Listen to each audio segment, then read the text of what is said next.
Hello dear students, this is Manas Pandey and welcome to my YouTube channel after school. आज हम इस video से अपने फिजिक्स के टॉपिक मोशन की वीडियो सीरीज शुरू करने जा रहे हैं और हम इस वीडियो में रेस्ट और मोशन के टॉपिक को डिस्कस करेंगे। हम देखेंगे रेस्ट और मोशन की डेफिनेशन, उसके कुछ एग्जांपल्स, उसको ब्रीफली समझेंगे और रेस्ट और मोशन कैसे एक रिलेटिव टर्म्स हैं इस बात को डिस्कस करेंगे। तो आइए शुरू करते हैं रेस्ट और मोशन के टॉपिक को।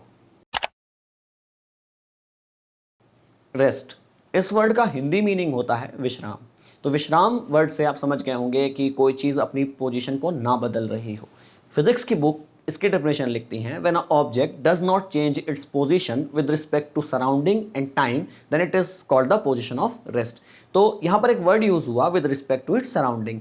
हम अपनी सराउंडिंग के रिस्पेक्ट में अपनी अगर पोजीशन को नहीं बदल रहे होते तो हम रेस्ट में होते हैं। सराउंडिंग मतलब हमारे आसपास की चीज़ें, जो भी कुछ हो सकता है, हमारे आसपास दीवार हो सकती है, दरवाजे हो सकते हैं, अगर उसके रिस्पेक्ट में अपनी पोजीशन को नहीं बदल रहे तो हम क्या कहेंगे? पोजीशन ऑफ रेस्ट कहेंगे। जैसे हम अभी अपना एग्जांपल ले लेते हैं। अभी मैं यहाँ पर खड़े होकर लेक्चर दे रहा हूँ और मेरा कैमरा मुझसे कुछ डिस्टेंस पे है। अगर मैं कैमरे के रिस्पेक्ट में अपनी पोजीशन को नहीं बदलूँ, यहीं पे खड़ा रहूँ जितनी देर मैं लेक्चर दे रहा हूँ, तो मैं क्या हुआ? पोजीशन ऑफ रेस्ट में हुआ, कैमरे के रिस्पेक्ट में।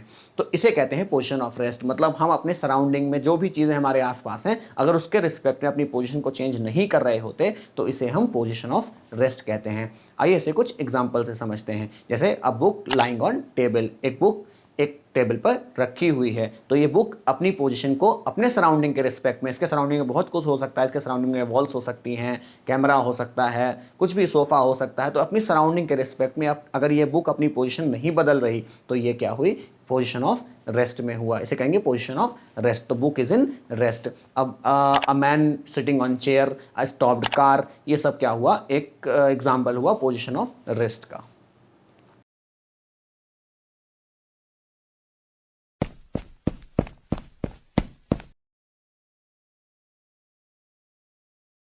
मोशन, इस वर्ड का हिंदी मीनिंग होता है गति। मतलब रेस्ट का जस्ट उल्टा। मतलब हमने रेस्ट में देखा कि कोई ऑब्जेक्ट अगर अपनी सराउंडिंग के रिस्पेक्ट में पोजीशन को नहीं बदलता तो वो रेस्ट में होता है। अगर ऑब्जेक्ट सराउंडिंग के रिस्पेक्ट में अपनी पोजीशन बदले तो वो क्या होगा? मोशन कहलाएगा। उसे स्टेट ऑफ मोशन कहेंगे या पोजीशन ऑफ मोशन कहेंगे। जैसे अगर कोई इस कमरे में इंटर करता है, किसी कमरे में इंटर करता है, तो इंटर करेगा तो वो सराउंडिंग के रिस्पेक्ट में अपनी पोजीशन को बदलेगा। मतलब जिस डोर से उसने इंटर किया उस डोर से वो दूर होता जाएगा और अपने सामने वाली दीवार के पास जाता जाएगा। तो सामने वाली दीवार और दरवाज़ा जिससे वो इंटर किया है, उन दोनों के रिस्पेक्ट में उसने अपनी पोजीशन को बदला। तो इसे क्या कहेंगे? पोजीशन ऑफ मोशन कहेंगे। बुक्स डेफिनेशन लिखती हैं, when a object changes its position with respect to time and surrounding it is called the position of motion या state of motion, या सिर्फ इसे मोशन भी कह सकते हैं। मतलब अब ये बात क्लियर हो गई कि जब कोई ऑब्जेक्ट अपनी सराउंडिंग के रिस्पेक्ट में पोजीशन नहीं बदलेगा तो वो पोजीशन ऑफ रेस्ट कहलाएगी या स्टेट ऑफ रेस्ट कहलाएगी, और अगर कोई ऑब्जेक्ट अपने सराउंडिंग के रिस्पेक्ट में अपनी पोजीशन को बदलेगा तो वो स्टेट ऑफ मोशन कहलाएगा। तो इसको भी कुछ एग्जांपल से समझते हैं। जैसे अ मूविंग कार, एक कार मूव कर रही है तो अपने सराउंडिंग में जो भी चीज़ें हैं उसके रिस्पेक्ट में अपनी पोजीशन को बदल रही है, तो इसे कहेंगे स्टेट ऑफ मोशन। इसी तरह से a man running, a man walking, ये सब क्या हो गए? मोशन के एग्जाम्पल्स हो गए। तो इस तरह से हम रेस्ट और मोशन को एग्जाम्पल के साथ डिफाइन कर सकते हैं। अब रेस्ट और मोशन रिलेटिव टर्म्स भी होते हैं, देखते हैं कैसे।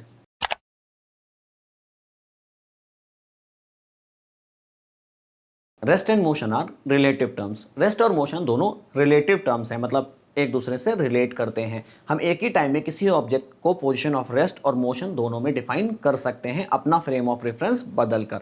इस बात को एग्जांपल से समझते हैं तो हमें यह समझने में और आसानी हो जाएगी। अगर मैं आपसे पूछूं कि हम दोनों लोग, मैं और आप, एक बस में ट्रैवल कर रहे हैं, तो हम लोग आमने सामने बैठे होंगे, तो हम लोग अगर एक दूसरे को देखेंगे तो हम लोग आपस में एक दूसरे को रेस्ट में दिखाई देंगे, क्योंकि हम रेस्ट की डेफिनेशन ये कहती है, हमारी रेस्ट की डेफिनेशन ये कहती है कि ऑब्जेक्ट अपनी सराउंडिंग के रिस्पेक्ट में पोजीशन ना बदले। ना मैं आपके रिस्पेक्ट में पोजीशन बदल रहा हूँगा, ना आप मेरे रिस्पेक्ट में। लेकिन अगर कोई तीसरा ऑब्जर्वर इसी को बाहर से, बस के बाहर से ऑब्जर्व करे तो हम दोनों लोग बस के साथ उसे मूव करते दिखाई देंगे। तो इसी तरह हम उसे मोशन में दिखाई दे रहे हैं लेकिन आपस में हम रेस्ट में दिखाई दे रहे हैं। तो एक ही समय में एक ही ऑब्जेक्ट रेस्ट और मोशन दोनों में डिफाइन किया जा सकता है, लेकिन according to the frame of reference.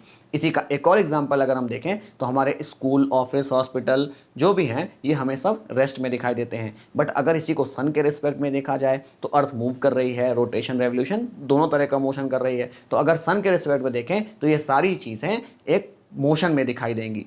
एक और एग्जांपल से समझते हैं, जैसे हम आपस में, हमारे यहाँ अगल बगल के ऑब्जेक्ट हमें रेस्ट में दिखाई देते हैं, वॉल्स हैं रेस्ट में दिखाई देती हैं।